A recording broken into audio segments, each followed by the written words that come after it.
Você sabia que para fenomenologia, o nosso paciente, ele adoece principalmente pelos sentidos que ele dá para a existência? Meu nome é André Toso e aqui nesse canal eu ajudo psicólogos a aplicar a fenomenologia na sua prática clínica para um atendimento mais seguro, mais autêntico e mais profundo. Então, se você não subscreve o canal, subscreva aqui para continuar acompanhando conteúdos como esse. Hoje a gente vai falar de causas de adoecimento dos nossos pacientes que chegam, né?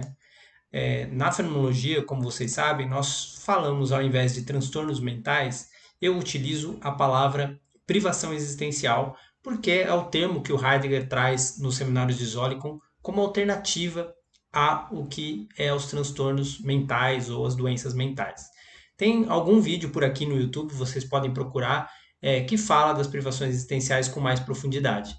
O objetivo do vídeo de hoje é a gente falar de por que é pelos sentidos que os nossos pacientes normalmente adoecem ou se privam existencialmente, né? A gente precisa, para conversar a respeito disso, ir para as origens da psicoterapia com a psicanálise freudiana, né? O Freud foi o primeiro a perceber e a trazer para uma linguagem da clínica a questão dos sentidos como fatores fundamentais para o adoecimento, para aquelas doenças que chegavam, as histéricas, né, que foram as primeiras mulheres que chegaram para os atendimentos com Freud, na época, mais ou menos no final do século XIX, né, 1895, quando ele escreve o primeiro livro, Estudos sobre a Histeria. Nesse livro, ele relata o caso de Ana O, por exemplo, que é um caso muito conhecido da psicanálise, é o primeiro caso assim realmente aprofundado, né? Ele e Breuer, que era um outro psicanalista, um dos criadores da psicanálise também, que depois desapareceu assim, né?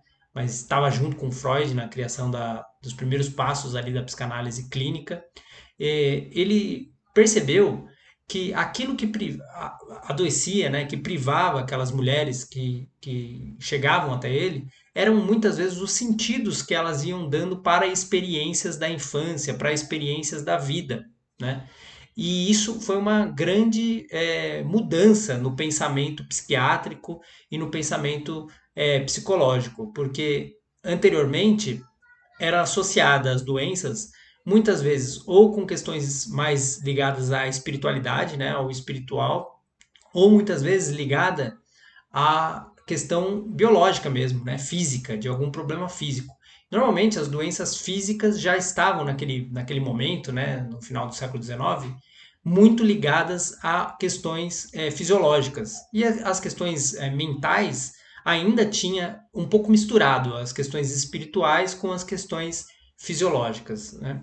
E o Freud ele vai dar um novo olhar, uma nova abordagem, que é perceber que aquelas mulheres muitas vezes adoeciam pelos sentidos que elas davam para essas experiências, para as memórias delas, né?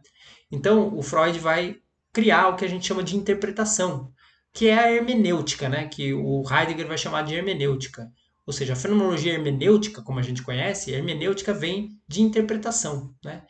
De interpretar, de interpretar sentidos. E o Freud trouxe a interpretação como um mecanismo da psicanálise para a interpretação dos sentidos que o paciente dá para a sua existência, né? Os sentidos que vêm para o Freud, né, do inconsciente, né, do aparelho psíquico, mais precisamente do inconsciente, da ligação entre inconsciente, ego e superego. Hoje em dia a tradução, né, é supereu, eu e id, né? É a tradução mais comum do alemão desses termos do Freud. E pela livre associação, ou seja, o paciente sair falando, né, a respeito dos sentidos que ele dá, das suas experiências de vida, o psicanalista poderia interpretar e auxiliar o paciente a dar um novo sentido para aquelas experiências, um novo sentido que vem do fundo, que vem do inconsciente, né? Então, Freud tem uma importância muito grande numa mudança de pensamento para a gente perceber que os sentidos têm um lugar muito importante para a questão do adoecimento mental, para a questão das patologias mentais ou do que o Heidegger chama de privações existenciais, né? E as histéricas, né, na época do Freud, Ana O é um exemplo, elas tinham sintomas somáticos muito fortes. Algumas ficavam cegas, algumas não conseguiam andar, né? E depois que passavam pela hipnose, né? Na época ele ainda fazia hipnose, fazia a, a livre associação, a interpretação, muitas vezes esses sintomas desapareciam e parecia realmente mágica. Então, era visto como uma coisa muito estranha na época, né? Muito misteriosa. E o Freud foi aprimorando isso e criou todo o arcabouço importantíssimo da psicanálise que faz nascer a psicologia clínica. Hoje a psicologia clínica como você tem só existe por causa do Freud. Se não fosse o Freud, não existiria psicologia clínica, né? Então a gente precisa honrar aonde começou, né? E começou com ele, apesar de todas as possibilidades de erro, de equívoco e de coisas que a gente possa ter críticas, né? Em relação ao pensamento dele, ao modo que ele colocou, é muito importante a gente falar dessa origem, porque a questão do sentido na fenomenologia é tão central quanto para a psicanálise. Só que os sentidos para a fenomenologia têm uma diferença, né? Existem diferenças, né? É, que eu vou tentar explicar um pouco ao longo desse vídeo, né? Então, olhando essa origem do Freud, né, para como o adoecimento dos sentidos acontecem, a gente precisa ver hoje, né, depois do paradigma da neurociência, né, das informações que nós temos mais aprofundadas, a gente vê que um paciente com depressão, com ansiedade, com algumas patologias, ele tem desequilíbrio de hormônios, como cortisol, por exemplo, adrenalina e outros hormônios, né, outros neurotransmissores que também aparecem em exames como estando com problemas. Mas isso são só revelações, ou seja, são modos de a gente olhar para isso como algo velado que é mais profundo do que propriamente, simplesmente, a questão biopsíquica do paciente, né? A gente pode ver num exame, mas esse exame ele não vai mostrar a verdade, que é o que está por baixo, ou seja, o sentimento, tá? A tristeza do paciente, as memórias do paciente, tudo isso que não pode ser mensurado. E o Heidegger fala isso no Seminário de Zórico, numa passagem muito bonita, em que ele fala que a tristeza não pode ser mensurada. Então, é impossível mensurar tudo, né? A gente não pode mensurar a tristeza do nosso paciente. Pode aparecer lá o cortisol, pode aparecer alguns hormônios, mas isso é só uma revelação, é algo que se revela na corporeidade, né? Que se revela na matéria, no material. Mas aquilo que realmente entristece o paciente está muito mais ligado a questões do ser do paciente, né? Da afetividade, do sentimento, coisas que não são tangíveis e possíveis da gente mensurar de forma objetiva, né? E aqui tem uma mudança do pensamento fenomenológico existencial do Heidegger para a psicanálise freudiana, uma diferença muito fundamental. O Freud ele tentava a todo custo adaptar o seu pensamento, os seus atendimentos clínicos para um discurso das ciências naturais. Ele procurou fazer isso com muito empenho e tem muitos méritos a respeito disso, até para que a psicologia clínica, a psicanálise pudesse ser aceita no meio acadêmico e na psiquiatria, né?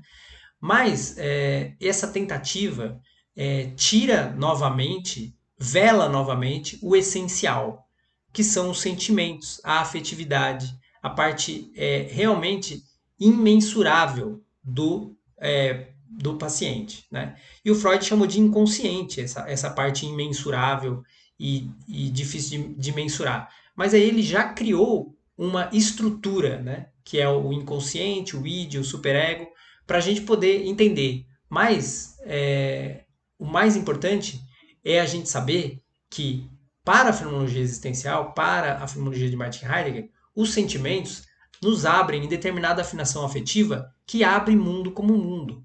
Ou seja, a nossa tonalidade afetiva, aquilo que vem do nosso sentimento, desse lugar profundo, desse lugar do ser que não é mensurável, é isso que abre a nossa realidade fática. É isso que vai trazer os entes intramundanos ao nosso encontro, né? Então depende muito da nossa afinação afetiva. E é essa afinação afetiva que vai criar sentidos, que vai criar os sentidos que a gente dá para o mundo, né? Para as experiências que a gente teve, para as experiências que a gente está tendo e para as experiências que nós teremos. E nessa articulação de temporalidade, o sentido é construído, né? Então, o sentido ele é construído a partir da minha afinação afetiva, do modo como o mundo se abre para mim através da minha tonalidade afetiva, trazendo a interligação do cuidado, do que o Heidegger chama de cuidado, que é a estrutura fundamental do ser, que é o passado, o presente e o futuro articulados. Aquilo que eu já fui, aquilo que eu estou sendo e aquilo que eu serei. Essa articulação temporal forma o sentido que nós damos para o mundo. E ela vem através da afinação afetiva. Então, enquanto nós estamos existindo, enquanto estamos sendo no mundo, nosso passado, nosso presente e nosso futuro, eles se abrem em determinada tonalidade afetiva e trazem o sentido da nossa vida, né? O sentido do que passou, do que está sendo e do que virá. E é esse sentido, normalmente, que vai privar existencialmente a pessoa, que vai trazer para a pessoa dificuldades. O sentido quando ele não está aberto na temporalidade, quando ele fica preso, por exemplo, né? Vou dar um exemplo. Fica preso no passado. Então a pessoa passou por um trauma emocional, por alguma coisa muito pesada, que deixou uma memória afetiva muito marcante. E muitas vezes ela está no presente, mas está revivendo esse trauma na afetividade dela. Ela não consegue se desvencilhar daquele momento, né? É como se fosse uma prisão temporal. Ela fica presa naquela temporalidade e não consegue desenvolver a sua existência na abertura. Por isso a gente chama de privação de abertura. Ela não está aberta à existência. Ela está fechada porque ela está presa, como se presa nesse acontecimento traumático. Esse é um exemplo que a gente pode dar, né, de modo de privação existencial e de modo de adoecimento, que adoece a pessoa, né? Então é como se o adoecimento afetivo ele fosse ele estivesse na temporalidade e a pessoa fica presa na temporalidade. Por outro lado, a pessoa pode também estar presa em ideais e ideias de futuro, ou seja, ela não vive o presente, ela não consegue articular a sua existência porque ela está sempre vivendo um excesso de futuro. Muito comum a gente ver isso com pacientes ansiosos. Então eles projetam um sentido que ainda não existem, né? Sentidos que eles estão projetando e eles não conseguem construir esse projeto de sentido porque é como se eles estivessem no futuro, né? Como se eles tivessem sido lançados para um futuro inexistente ainda, que ainda não foi construído, e eles ficam também aprisionados nesse lugar, né? E para a afetividade estar em consonância, estar numa afinação afetiva de abertura de mundo, diferente da privação de mundo, é bom o paciente conseguir estar no presente, mas também tendo feito de certo modo, as pazes com o passado e também tendo uma projeção de futuro como possibilidades abertas, como possibilidades possíveis de sentido e não como algo, assim, uma meta totalmente fechada e inflexível que eu preciso alcançar. Né? Então, você vê que para a fenomenologia na prática clínica aqui que a gente ensina, o adoecimento, a privação existencial, ela está intimamente ligada com a temporalidade, né? Com o modo como o paciente se liga nessa abertura da temporalidade estática. Né? É isso que vai ser decisivo para a gente perceber qual é a questão existencial. Né? E os sentidos sedimentados é o que faz com que a pessoa tenha aquele olhar para a vida, aquela visão de mundo específica dela. E se a visão de mundo específica dela for uma visão de mundo que adoece, que priva existencialmente, vão começar a surgir sintomas, né? Sintomas de ansiedade, por exemplo, sintomas do que a gente chama de depressão.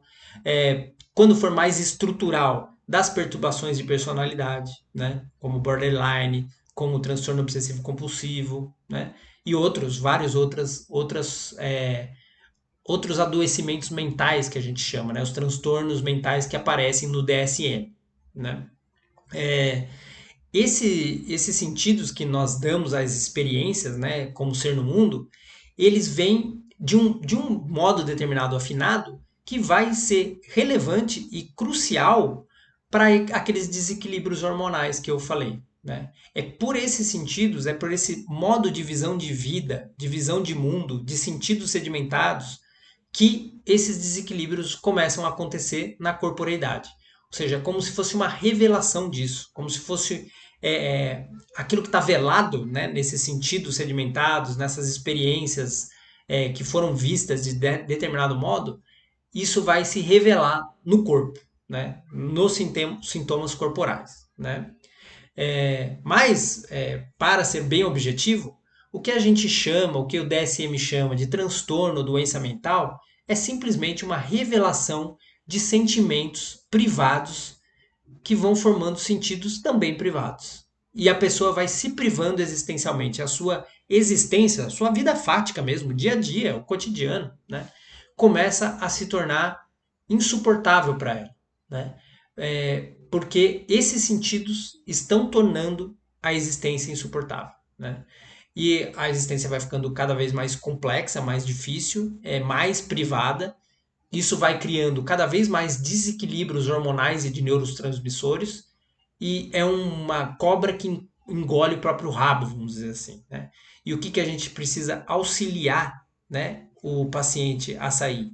A gente precisa auxiliar o paciente a sair desse sentido sedimentado que está o privando existencialmente, por algo que eu chamo de rearticulação de sentido. Né? É pela rearticulação de sentido que começa a ser um trabalho para que a abertura de mundo, a abertura dos sentidos do mundo e da visão de mundo também se transforme. Haja uma transformação no olhar da pessoa para a existência. Tá? Não é uma questão puramente fisiológica, não é uma questão puramente mental, cognitiva, é uma questão muito mais profunda, afetiva, que muda o olhar existencial da pessoa. Né? Quando a gente fala que a pessoa está em crise existencial, é quando ela está nesse momento de possibilidade de mudança de sentido, de mudança de olhar para a existência e para o mundo, como ele é. Né? E essa crise de sentido, essa crise existencial, né, é um lugar que angustia. Né? E aqui entra a tonalidade afetiva fundamental da angústia, que é a tonalidade fundamental que faz com que os sentidos possam ser rearticulados. Né? É pelo contato, pelo intuir a angústia, por estar em contato com a angústia existencial, que há uma possibilidade maior de uma mudança de sentido. Né? Como é que isso funciona? Né? Como é que a gente pode compreender isso melhor? Uma pessoa que teve um sentido sedimentado desde a infância, assim, com memórias afetivas muito marcantes, que formataram o mundo como um mundo de forma, por exemplo, violenta ou forma perigosa.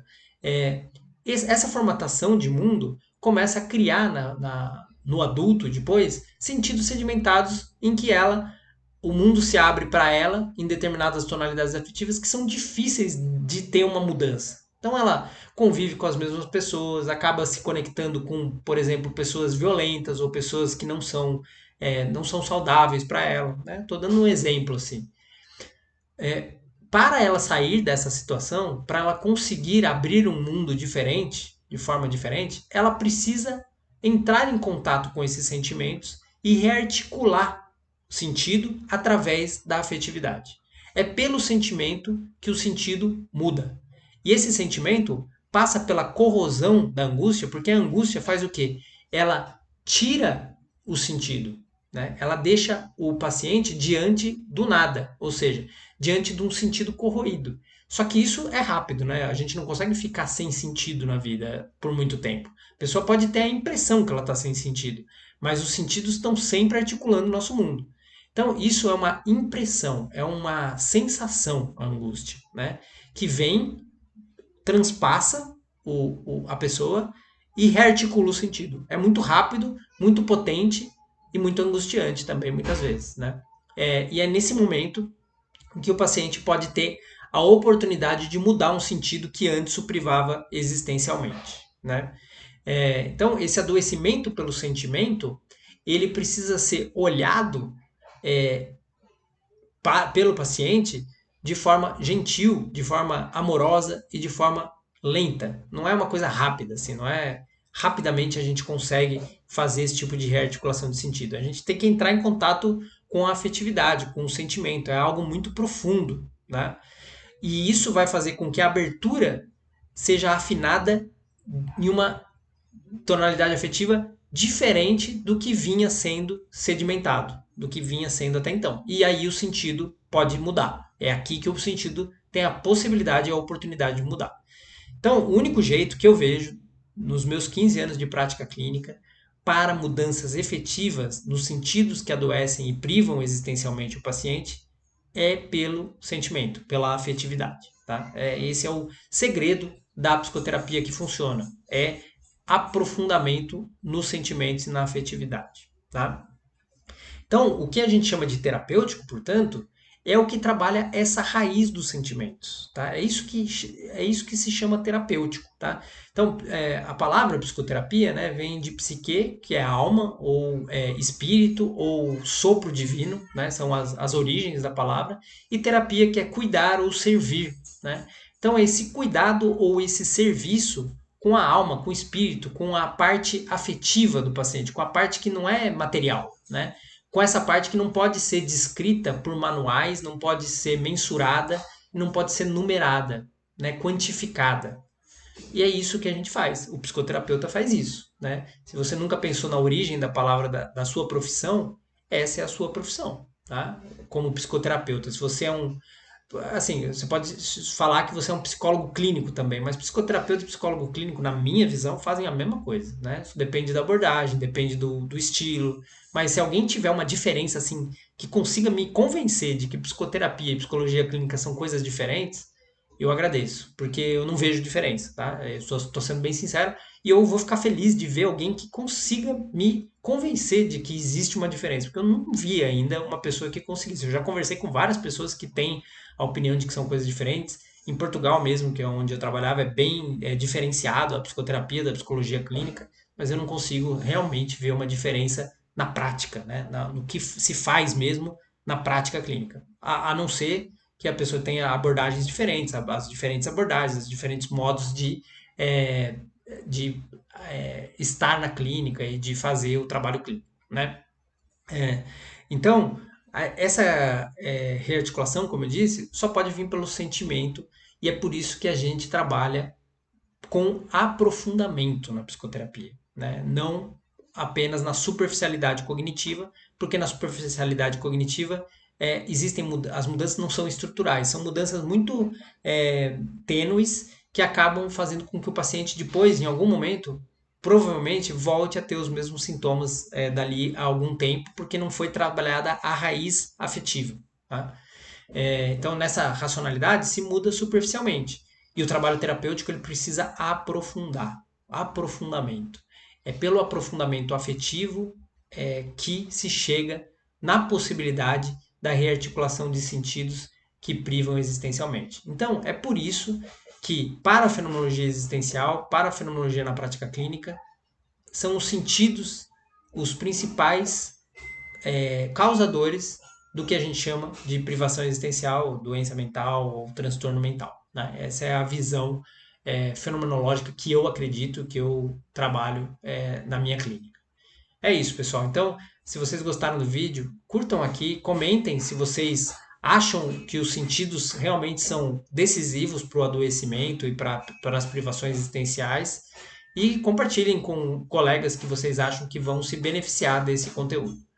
Subscrevam o canal também, que ajuda muito a gente aqui a crescer mais com a fenomenologia na prática clínica. Um grande abraço e tudo de bom para vocês.